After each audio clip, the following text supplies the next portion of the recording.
સ્વામિનારાયણ સાક્ષાત અક્ષર પુરુષોત્તમ સર્વેભ્ય પરમં શાંતિમ આનંદં સુખમર્પયેત. શ્રી સ્વામિનારાયણ ભગવાનની જય. શ્રી અક્ષર પુરુષોત્તમ મહારાજની જય. શ્રી ગુણાતીતાનંદ સ્વામી મહારાજની જય. શ્રી પ્રમુખ સ્વામી મહારાજની જય. શ્રી મહંત સ્વામી મહારાજની જય. પ્રગટ ગુરુહરિ પરમ પૂજ્ય મહંત સ્વામી મહારાજની આજ્ઞા અને આશીર્વાદથી આપણે બધાએ નિત્ય પ્રાતઃ કથાનો લાભ લઈ રહ્યા છીએ. આજે આપણા માટે એપ્રિલ મહિનાની 3જી તારીખ અને ગુરુવારનો મહાપવિત્ર દિવસ છે અને 1504મી સભા થાય છે. અને કહત હૈ સહજાનંદ એ વિષય ઉપર 1155મો દિવસ થાય છે. ભગવાન સ્વામિનારાયણ ગઢડા પ્રથમ પ્રકરણના 70ના વચનામૃતની અંદર હવે જે આપણને વાત કરે છે એની અંદર શીર્ષક એવું લખવામાં આવ્યું છે કે કાકાભાઈનું ચોરને કાંટો વાગ્યાનું. આ બે પ્રકારના દ્રષ્ટાંત આપીને મહારાજ અહીં આગળ આપણને આધ્યાત્મિકતાની અંદર લઈ જાય છે.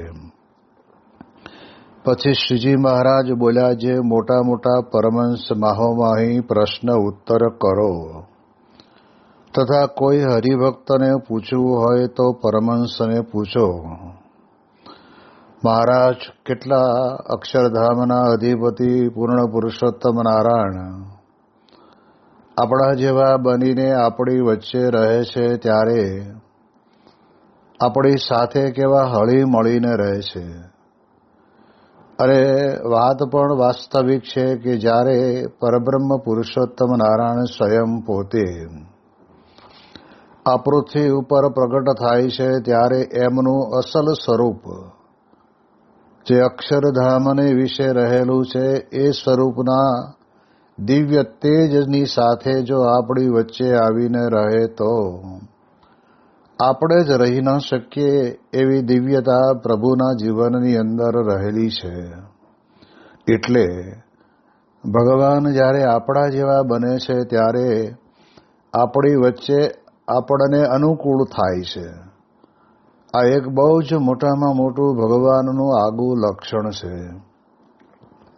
અને આપણે જાણીએ છીએ કે જે અવતારને વિશે જે ભગવાન પોતે પૃથ્વી ઉપર પ્રગટ થયા તેમણે પણ પોતાના જીવનકાળ દરમિયાનની અંદર સામાન્ય જીવની સાથે પણ હળી મળીને એને પોતાની મૂર્તિનું સુખ પ્રાપ્ત થાય એ પ્રકારનું જીવન એ ભગવાન પોતે આ લોકની અંદર પ્રગટ થઈને જીવી રહ્યા છે.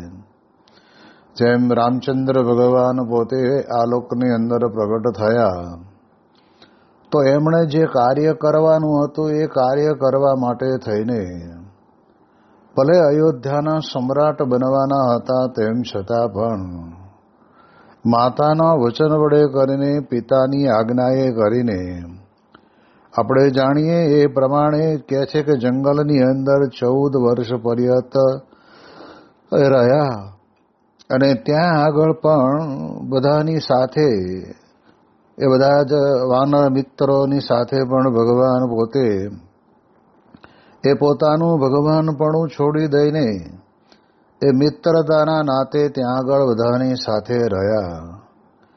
શબરીબાઈ જેવા શબરીબાઈના એક નાના એવા ઝૂંપડાની અંદર પણ એ ભગવાન પોતે ગયા ને એનામાં એઠા બોર ખાધા. તો આપણે જાણીએ છીએ કે ભગવાન પોતે જે સમયની અંદર જે રીતે આ લોકની અંદર પ્રગટ થાય, જે એમનું કાર્ય હોય એ કાર્ય તો કરે, એ એક એમની સામર્થ્ય છે. પરંતુ આપણે જાણીએ છીએ કે આપણા બધાની વચ્ચે રહીને આપણા જેવા બનીને રહે, એક બહુ જ જેને કહેવાય ને સમર્થ થકા જનના કરવી એના જેવું કહેવાય. એવી જ રીતે આપણે જાણીએ છીએ કે ભગવાન કૃષ્ણ પરમાત્મા એ ગોકુળ વૃંદાવનને વિશે નંદ બાબાને ત્યાં રહ્યા, અને એ ગોકુળ વૃંદાવનમાં રહેલા નાના મોટા ગોપ ગોવાળો અને ગોપીઓને પણ ભગવાને પોતે એવું સુખ આપ્યું કે જેના દ્વારા એ ગોપીઓના જીવનની અંદર એક રૂવાડે રૂવાડે કૃષ્ણ કૃષ્ણ કૃષ્ણ બની ગયું. અને એ પ્રમાણે ભગવાને બાળ મિત્રોની સાથે પણ એવી ગોઠડી કરી, જે ગાયો ચરાવવા જાય ત્યારે તે વખતના સમયની અંદર આપણે જાણીએ એ પ્રમાણે તે વખતના સમયમાં એ ભગવાન પોતે આંબલી પીપળીની રમત રમે, દહીં દૂધ ને માખણની મટકીઓ લાવ્યા હોય એ માટલીની અંદરથી પોતે જમે, પોતાના મિત્રોને પણ જમાડે, અને ક્યારેક ક્યારેક તો આજુબાજુ કહેવાય છે કે વાંદરાઓ પણ ફરતા હોય તો એને પણ ભગવાન પોતે આવકાર આપીને જમાડે. એટલે ભક્તોના જીવનની અંદર જે કંઈ સંકલ્પ હોય એ સંકલ્પને પૂરો કરવાનું એક ભગીરથ કાર્ય એ ભગવાન પોતે સ્વયં કરતા હોય છે. અને એટલા માટે થઈને એ કૃષ્ણ ભગવાન પોતે જ્યારે પોતે દ્વારકાની અંદર રહ્યા ત્યારે પણ 16,108 પટરાણીઓના પતિ બન્યા. સુદામા જેવા પવિત્ર બ્રાહ્મણ પોતાના મિત્ર હતા. એ મિત્રની સાથે પણ એમણે એવી ગોઠડી કરી અને મુઠ્ઠી તાંદુલની અંદર પણ એ સુદામાના જીવનની અંદર પરિવર્તન લાવી દીધું. એટલે અહીંયા આગળ આપણે વિચાર એ કરવાનો કે પરબ્રહ્મ પુરુષોત્તમ નારાયણ ભગવાન સ્વામિનારાયણ એ પણ આ લોકની અંદર આવ્યા અને 49 વર્ષ રહ્યા, પણ એ દરમિયાનની અંદર એમણે ઘણા બધા ભક્તોની સાથે રહીને એ ભક્તોની જેવા બનીને એ ભગવાને પોતે કાર્ય કર્યું. જેમ આપણે જાણીએ છીએ કે સૌરાષ્ટ્રના દરબારોના સાથે એ રહ્યા, અને રહ્યા એટલે મહારાજ પોતે જાણતા હતા કે આ બધા જ બાપુ અને દરબારો છે એ બધા ઘોડા ખેલવામાં બહુ જ હોશિયાર હોય. અને એ વખતના જમાનાની અંદર દરેકને ત્યાં આગળ ઘોડી હોય, કારણ કે આપણે જાણીએ છીએ કે એક જગ્યાએથી બીજી જગ્યાએ જવું હોય તો તે જમાનાની અંદર અતિ ઉત્તમમાં ઉત્તમ સાધન હતું. અને ભગવાન સ્વામિનારાયણ પણ એ બધા જ દરબારોની સાથે આ પ્રમાણે ઉત્કૃષ્ટ, જેને લીલા કહેવાય કે છે કે કોણ પહેલા વધારે આગળ ઘોડા દોડાવી શકે છે. હવે આપણે જાણીએ દેહી કરીને તો મહારાજ પોતે આ લોકની અંદર બ્રાહ્મણ કુળની અંદર પ્રગટ થયા હતા. તેમ છતાં પણ ભગવાને પોતે એ બધા જ બાપુઓની સાથે, દરબારોની સાથે એવા હેતપ્રીતથી જોડાયા, જેના કારણે કરીને ભગવાનનું આપણને નજીકથી સુખ આવે. જો ભગવાન પોતે પોતાનું જેવું છે એવું ઐશ્વર્ય એ લઈને એ વાપરતા થકા, અથવા જેવો છે એવો એમનો પ્રૌઢ પ્રતાપ એ જે કંઈ છે તેને વાપરતા થકા આપણી વચ્ચે રહે તો આપણને એનું સુખ આવે નહીં. એટલે આપણા જેવા બનવું એક ભગવાનના જીવનની અંદર મહત્વનો ગુણ છે. અને બીજા નંબરની અંદર આપણને બધાને એમના મૂર્તિના સુખે સુખિયા કરવા એ પણ એક મહત્વનો ગુણ છે. અને આપણને બધાને એ પ્રમાણે જુદી જુદી લીલાઓ કરીને પોતાની મૂર્તિની અંદર આપણને જોડે છે. કહેતા ભગવાનને વિશે આપણને જોડે છે. ભગવાને બ્રાહ્મણો બધા જ હતા, એ બ્રાહ્મણોને પણ બોલાવીને ખૂબ 84 કરી, અને 84ની અંદર ખાતે બધાને સરસ મજાના ચોખ્ખા ઘીના લાડુ એ વખતના સમયની અંદર મહારાજે બધાને જમાડ્યા. એટલે એમને પણ ભગવાન સ્વામિનારાયણની સાથે પ્રીતિ થઈ. એટલે ભગવાન સ્વામિનારાયણે તો બહુ વિરાટ કાર્ય કર્યું છે, એ આપણે જાણીએ છીએ. તો એ ભગવાન સ્વામિનારાયણે પોતાની અમૃત વાણી દ્વારા આપણને જે કંઈ જ્ઞાન આપ્યું છે, જે વચનામૃત રૂપી જ્ઞાન, એ જ્ઞાનની અંદર પણ કોઈ એવો મુમુક્ષુ ન હોય કે જે એને ભગવાનથી દૂર રહેવાનું મન થાય કે આપણે વળી ભગવાનની પાસે કંઈક આડું બોલી જઈશું તો. પરંતુ એવી સરસ મજાની ભગવાન પોતે એ લીલાઓ પણ કરતા. જ્યારે આ સારંગપુરની અંદર ભગવાન સ્વામિનારાયણ બિરાજમાન હતા, અને તે વખતના સમયની અંદર ત્યાં આગળ મોટી વાડી જેને કહેવાય છે, એ વાડીએ મહારાજ પોતે પધારેલા. અને મહારાજે તે વખતના સમયની અંદર જાતે સરસ મજાની ઘઉંના લોટની બાટી બનાવી, અને તે વખતના સમયમાં સુરા ખાચર પોતે મહારાજને પોતે વાત કરતા કહે છે કે મહારાજ એમ કરીને નાનો એવો કાંકરો લઈ અને એ બાટી ઉપર સહેજ ઘા કરીને નાખીને કે મહારાજ ઓલી બાટી બહુ સરસ છે, એવું કંઈક બોલ્યા હશે. અને ત્યારે મહારાજ ધીરે ધીરે કહે કે બાપુ, તમે આજે અમારું ભોજન ભળાયું. હવે આપણે જાણીએ છીએ કે લાડુબાને જેવુબાના કરકમળો દ્વારા બનેલું કેટલું મિષ્ટ ભોજન પણ મહારાજ જમ્યા છે. પણ એવું ચરિત્ર કરે ને તો એના કારણે કરીને ભક્તને પોતાના અંતરની અંદર ભગવાનની મૂર્તિ યાદ રહી જાય. અને એટલા જ માટે થઈને આપણે જાણીએ એ પ્રમાણે સુરાકાચાર્ય એવું કર્યું.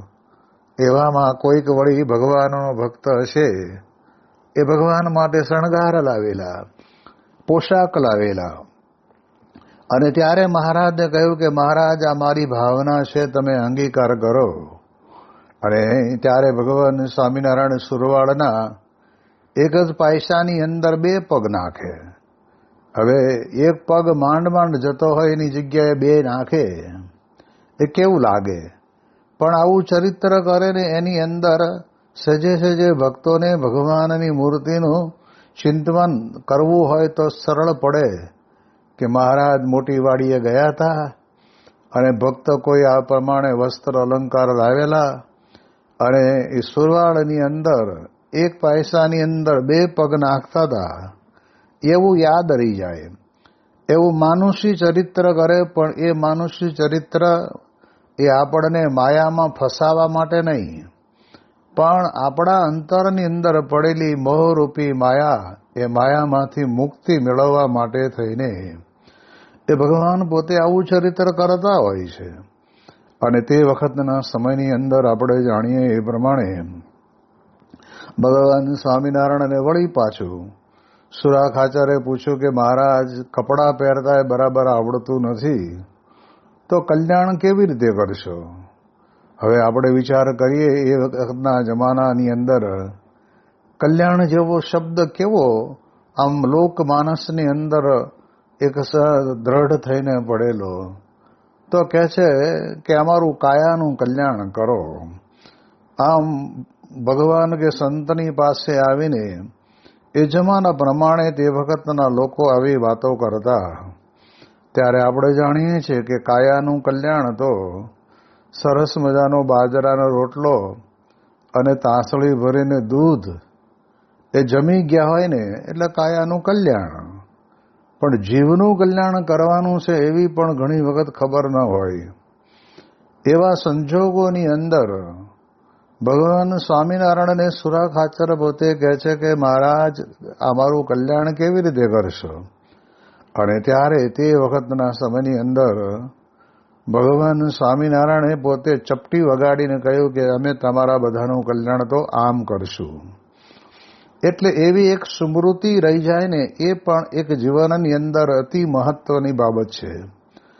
એટલે આવી રીતે ભગવાન બધા ચરિત્ર કરે. પણ મારે કહેવું એ છે કે ભગવાન કેટલા સરળ બન્યા, કેટલા સોંઘા બન્યા.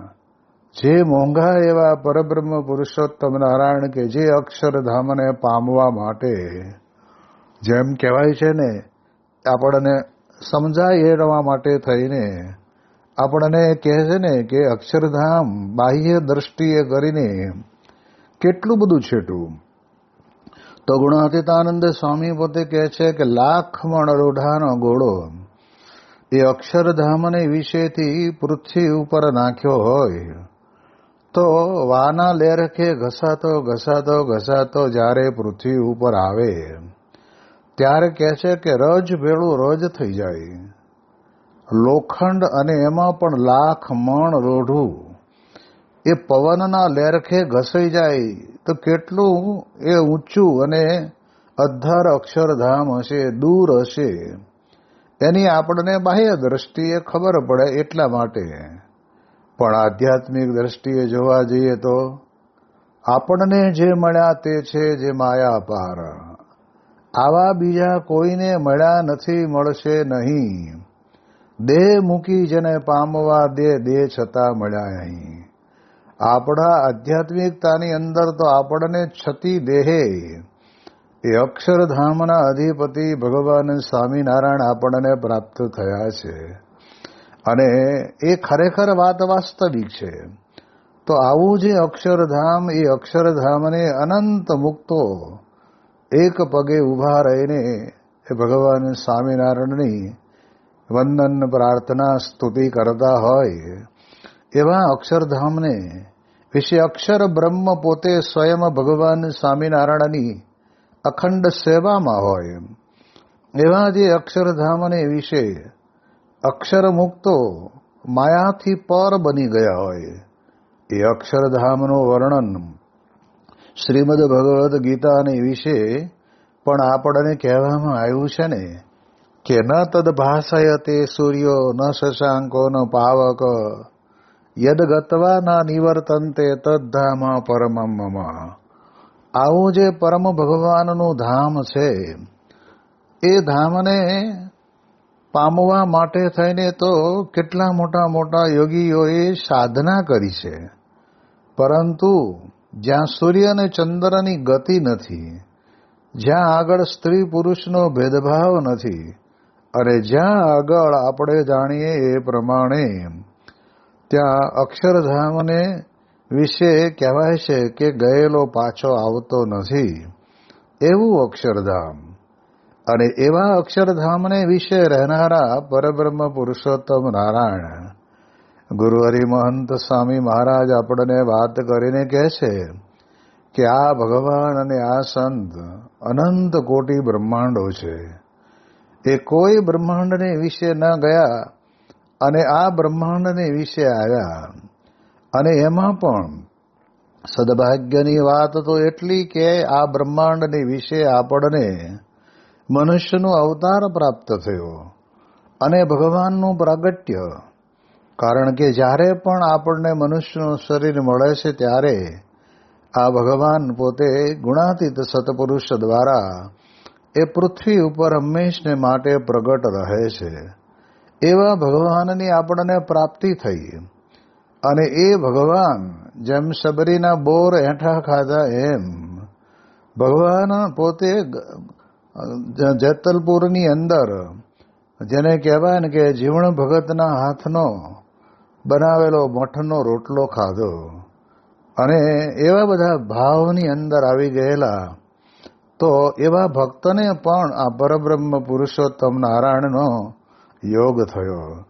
જે ભગવાન સ્વામિનારાયણ પોતે આવા દિવ્ય અક્ષરધામને વિશે રહે છે, એ જ અક્ષરધામમાં રહેનારા ભગવાન સ્વામિનારાયણ પોતે આપણે જાણીએ એ પ્રમાણે કહેવાય છે કે સગ્રામ ભગતના કુબાની અંદર આવીને મહારાજ પોતે ત્યાં સંતાઈને રોકાયા. એ ભક્તોનો ભાવ પૂરો કર્યો. અને એટલે જ એ ભક્ત પોતે ગાય છે ને કે મારા કુબામાં હાથી પેઠો મારા ભાઈ, એમ કરીને પોતે નાચે છે. એ હાંભળો ડોહા ને હાંભળો જુવાનિયા, હાંભળો ગામના છોકરા ને છૈયા, મારા કુબામાં હાથી પેઠો મારા ભાઈ. આ પ્રમાણે એટલા બધા ભાવ વિભોર બની જાય છે. ત્યારે આપણને ખબર પડે કે એ ભગવાન કેટલા સોંઘા થયા, કેટલા સરળ થયા. આ બહુ અઘરી બાબત છે. જેમ જેમ લેવલ ઊંચું ગયું ને એમ નીચે આવવું બહુ અઘરું પડે. હા, નીચે હોય અને ધીમે ધીમે કરતા કરતા ઊંચા લેવલે જઈ શકાય, પણ ઊંચે ગયેલા હોય એને નીચે આવવું બહુ અઘરું. જ્યારે ભગવાન સ્વામિનારાયણ તો સંપૂર્ણપણે આપણે કંઈક પરબ્રહ્મ પુરુષોત્તમ નારાયણ છે. અને એ ભગવાન સ્વામિનારાયણ આવી રીતે રાત્રિના સમયની અંદર રહ્યા એ તો બરાબર, પણ સુરા ખાચર અને બ્રહ્માનંદ સ્વામી પોતે એ મહારાજના પગલે પગલે હગડે હગડે ગોતતા ગોતતા નીકળ્યા અને હગડ ત્યાં અટક્યા. અને ત્યારે એક નક્કી અહીંયા છે. અને ત્યારે એ વખતના સમયની અંદર કહ્યું કે ઓલા 2 જણા આવ્યા છે ને એ મને ગોતી કાઢશે, એટલે મને હંતાડી દો. એટલે એ વખતના સમયની અંદર ભગવાન સ્વામિનારાયણ કે તમારા ધર્મપત્નીના કપડાં મને પહેરાવી દો અને હું બાજુના કૂવાની અંદર જઈને હંતાઈ જઈશ. અને પછી આવીને પૂછે તો જો આર્યા, પણ બન્યું કેવું કે મોજડી જે મહારાજ પોતે પહેરતા હતા ને એમાં એક મોજડી પેલી બાજુના કૂબાની અંદર રહી શક્યા, પણ ઉતાવળમાં આ બાજુ એક મોજડી ત્યાં આગળ અટકી પડી રહેલી. અને પછી બ્રહ્માનંદ અને સુરા ખાચર ત્યાં આવ્યા અને જોયું તો આપણને ખબર પડે કે ભગવાન અહીંયા જ છે. પણ પછી તો પાણીની હેલ રહી અને ગામને કૂવે પાદરે પાણી ભરવા નીકળ્યા. અને ત્યારે તે વખતે ચાલ જોઈને પણ આ બંને ભક્તો સમજી ગયા કે જે જાય છે ને એ નક્કી ભગવાન સ્વામિનારાયણ છે. જ્યારે આપણે સમજીએ કે ભગવાન કેટલા સોંઘા થયા, આવું દરેક સમયે ભગવાન અને ભગવાનના પરમ એકાંતિક સત્પુરુષ પણ એટલા જ સોંઘા થાય છે, એટલા જ સરળ દેખાય છે. અને આપણે એ સત્પુરુષની નજીક જઈને લાભ લઈ શકીએ છીએ. આપણે જાણીએ છીએ ને કે અહીંયા અમેરિકાની અંદર મારા ખ્યાલ મુજબ શિકાગોની અંદર એક યુવક પોતે ત્યાં આગળ ત્યાગાશ્રમની અંદર જોડાવા માટે આવેલા અને તે વખતે એને ત્યાં આગળ પાર્ષદી મારા ખ્યાલ મુજબ દીક્ષા આપેલી.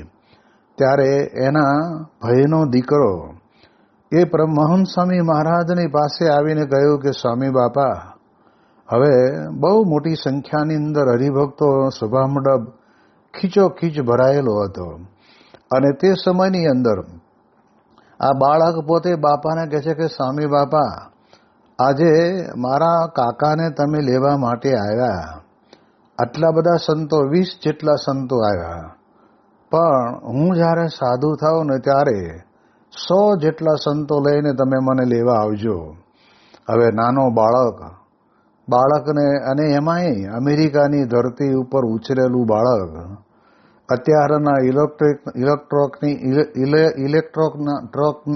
ઇલેક્ટ્રોનના જમાનાની અંદર કહેવાય છે ને કે ઇલેક્ટ્રિકના સાધનો બધા વાપરવામાં કુશળ હોય, એમાં જ રસ હોય. એને બદલે મહંત સ્વામી મહારાજની જોડે જઈને બાળક પ્રોમિસ લઈ શકે. આ કેટલી મોટી વાત. તો આપણે જાણીએ છીએ કે આવા જે ભગવાનના પરમ એકાંતિક સત્પુરુષ પણ, ગુણાતીત સંત પણ એટલા જ સોંઘા થયા, એટલા જ સસ્તા થયા, એટલા જ સરળ બન્યા કે આપણે એ સ્વામી બાપાની પાસે જઈને વાત કરી શકીએ. એક બાળક છે એ પ્રમુખ સ્વામી મહારાજને ત્યાં આગળ કહેવાય ને કે જતા જતા દર્શન કરવા નીકળ્યો જતો હશે બધાની સાથે, ત્યારે બાપાને લાઈનની અંદર જતા ચિઠ્ઠી આપી. અને ચિઠ્ઠીની અંદર એણે એવું લખેલું હતું કે બાપા, તમે એટલા બધા ઊંચા આસન ઉપર બેસો છો, તો મારે તમારો ચરણ સ્પર્શ કરવો હોય તો મારી આ હાઇટના કારણે કરીને હું નાનો છું, એટલે મને તમારા ચરણ સ્પર્શનો લાભ મળતો નથી. આવું જ્યારે એણે લખીને મોકલ્યું અને ત્યારે પ્રમુખ સ્વામી મહારાજે પોતે સંતોને કહેલું કે આ પ્રમાણે તમારે થઈને મારું આસન થોડું નીચું રાખો, જેથી કરીને નાના મોટા દરેકને પ્રેમથી મળવું હોય તો મળી શકે. હવે જે અક્ષર બ્રહ્મ સાક્ષાત ગુણાતીત પુરુષ, એવા ગુણાતીત પુરુષ આપણી વચ્ચે આપણા જેવા થઈને રહે અને બાળકના એક નાના એવા ચબરખીમાં લખેલા 2 શબ્દોને એ પોતે સમજી શકે અને સમજીને એ પ્રમાણે એ બાળકને પણ આ પ્રમાણે કહેવાય છે કે પોતાની સાથે હળી મળી અને રહી શકે. એવી પ્રકારે પણ પ્રમુખ સ્વામી મહારાજ પોતે સરસ, જેને કહેવાય ને કે સોંગા થયા. તો આપણે જાણીએ છીએ કે મોટા પુરુષ પોતે જે પ્રમાણે પોતાની અલમસ્ત બ્રહ્મ સ્થિતિની અંદર રહેવાનું હોય તો રહે જ છે, પણ એવું સમર્થપણું હોવા છતાં પણ નાનપ રાખીને અને બધાની સાથે મળીને આપણને બધાને સુખ આપે છે. ત્યાં આગળ કારવણ કરીને ગામ છે, એ ગામનો એક બાળક, એણે પ્રમુખ સ્વામી મહારાજને કહ્યું કે સ્વામી, તમે મારે ઘરે પધરામણી કરવા નહીં આવો? અને ત્યારે પ્રમુખ સ્વામી મહારાજ સુધી આવો કિલકિલાટ કરતો નાનો બાળક, જેને રમત ગમત અને રમવા સિવાયની બીજી કોઈ પ્રવૃત્તિમાં રસ ન હોય, ખાવું પીવું ને વિષય સુખની અંદર આનંદ માણવો એમાં જ રસ હોય, એવો બાળક જ્યારે આવા ગુણાતીત સંતને એમ કહે કે બાપા મારે ત્યાં પધરામણી કરવા આવશો ને, હવે ગામમાં બીજું કોઈ સત્સંગી એટલું બધું નહીં. અને એ ગામની અંદર જ્યારે તે વખતના સમયની અંદર સ્વામીશ્રી પોતે ત્યાં આગળ ગયા અને બાળકના ઘરે પધરામણી કરી, ત્યારે એ બાળકને કેટલો આનંદ થયો હશે. એમ આપણે એટલું સમજવાનું છે કે જીવનની અંદર આપણા જીવનમાં આપણને ભગવાન અને સંતની પ્રાપ્તિ થઈ છે. એ પ્રાપ્તિ કેવી છે? તો કહે છે કે આપણા જેવા સરળ બન્યા. આ ભગવાન સ્વામિનારાયણનું ખરેખરું એક દિવ્ય ઐશ્વર્ય કહેવાય કે આટલી બધી મોટપ હોવા છતાં પણ આપણી વચ્ચે રહે, આપણા જેવા બને. મહારાજને મોટી ડેલીવાળા જીવા ખાચરે મહારાજને કહ્યું કે મહારાજ, તમે ઘોડી ચલાવવામાં બહુ હોશિયાર છો, તો એક અમને બરાબર એવું આમ જેને કહેવાય ને કે અમને સ્મૃતિ રહી જાય એવું કરો. અને મહારાજ પોતે ત્યાં આગળ જીવા બાપુના દરબારમાં ઓસરી ઉપર મહારાજને કે તમે ઘોડી પર બેસીને ઘોડી ચલાવો, દોડાવો. હવે 8-8 ફૂટના ભાગે એક નાટ આવે. હવે નાટ આવે ત્યારે તો માથું ભટકાય, પણ ભગવાન સ્વામિનારાયણ કુશળ હતા, પણ ભક્તના મનોરથને પૂર્ણ કરવા માટે થઈને મહારાજે તે વખતના સમયની અંદર ત્યાં આગળ એ ઓસરી ઉપર કહેવાય છે કે આ પ્રમાણે ઘોડી ચલાવી અને દોડાવી. તો આવી લીલા જોઈને પણ ભગવાનના ભક્તને પણ અંતરની અંદર આનંદ થાય. કેટલાય ભક્તો એવા હશે કે જેમણે પોતાની પરિસ્થિતિ સામાન્ય હોય તેમ છતાં પણ ભગવાન મારો અને મારા ઘરના મારા પરિવારનું યદ કિંચિત કાંઈક અંગીકાર કરે. એટલે જૂનાગઢની અંદર આપણે જાણીએ છીએ કે ઓલો બાળક કાકડી લઈને આવ્યો અને ભગવાન સ્વામિનારાયણ પોતે હાથીની અંબાડી ઉપર નગરયાત્રામાં બિરાજમાન હતા. મજેવડી દરવાજેથી નગરયાત્રા નીકળેલી અને એ બાળક ક્યારનો રાહ જોતો હતો કે ભગવાન તો કેટલે બધે ઊંચે બેઠા છે અને અમારી કાકડી મારે ભગવાનને અર્પણ કરવી છે એમ સમજીને પોતે ત્યાં આગો પાછો થતો હશે. પણ ભગવાન તો અંતર્યામી છે ને, એટલે બાળકને ઈશારો કર્યો અને એણે ઘા કર્યો અને હજારો લોકો ભગવાન સ્વામિનારાયણને જોવે કે આ જે સ્વામિનારાયણ ભગવાન કહેવાય છે ને, એ સ્વયં ભગવાન સ્વામિનારાયણ ચાલુ નગરયાત્રાની અંદર કાકડી જમે છે. અને ત્યારે તે વખતના દિવાનને થોડી ઘણી ઘૃણા હશે, એટલે એણે નવાબને કીધું કે દેખો, મનુષ્ય હોય ને એને પણ શરમ આવે, તો દુનિયા તો આજે એને ભગવાન કહે છે અને ત્યારે તે વખતે નવાબ સાહેબે કહ્યું કે ખુદા કો ક્યાં અદબ, ખુદા ચાહે વો કર સકતે હૈ. એટલે એવું અદ્ભુત દિવ્ય દ્રશ્ય એ વખતના સમયની અંદર આ બાળકના સંકલ્પને પૂરું કરવા માટે થઈને એ સત્સંગની અંદર મહારાજે પોતે આવું ચરિત્ર કર્યું. તો એ ચરિત્રના જીવનની અંદર આપણે સમજીએ કે મહારાજ આપણા જેવા બની આપણી વચ્ચે રહી અને આપણે મહારાજને પ્રશ્ન પૂછી શકીએ એવી પ્રકારનું આ કાર્ય ભગવાન સ્વામિનારાયણનું એ આપણને જોવા મળે છે. તો આજથી આપણે આ પ્રમાણે શ્રીહરિ પર્વની 3 સભાઓ કરીશું, એનો લાભ લઈએ એ જ ભગવાન સ્વામિનારાયણના ચરણોમાં પ્રાર્થના. શ્રી સ્વામિનારાયણ ભગવાનની જય.